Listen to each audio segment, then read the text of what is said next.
So what? She had it coming. Yvette's eyes brimmed with tears as she leaned into Elton's arms, her expression full of wounded pride. She cried, "You're right. I brought this on myself. I fell for someone I shouldn't have, and now I'm humiliated and called a homewrecker." Elton gently stroked her hair and comforted her, saying softly, "Don't be upset. It hurts me to see you like this." Elton really did treat her differently. I averted my gaze, no longer wishing to see them. I composed myself to make my request. "Today is my birthday. For my gift, I would like $5 million.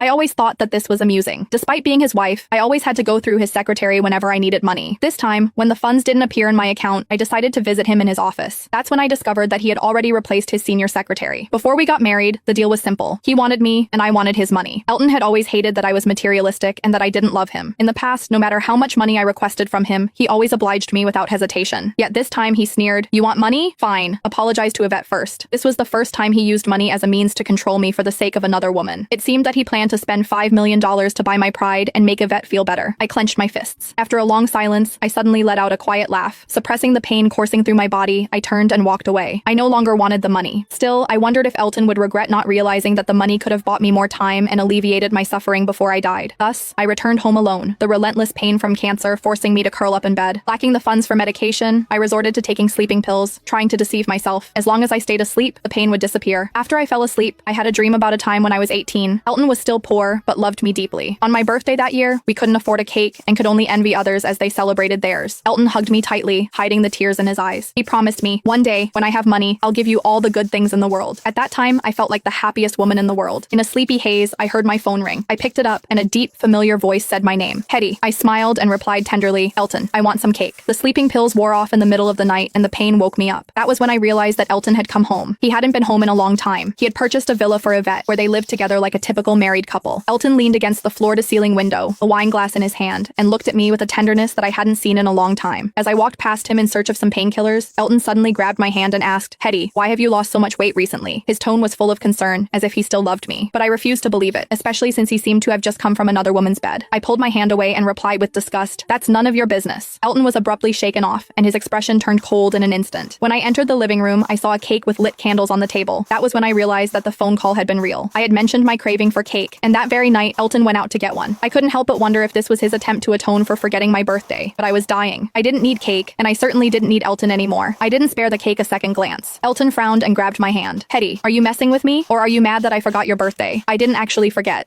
He tried to explain that work had kept him busy and that he'd planned to be with me after wrapping things up. However, I cut him off harshly. "That's right, I'm messing with you. So what? You're pathetic. I said I wanted cake and you ran out to buy it. You're just as pathetic as you've always been." I brought up the past on purpose, as those were the moments Elton wished to forget, the ones that he felt the most humiliated by. He grabbed my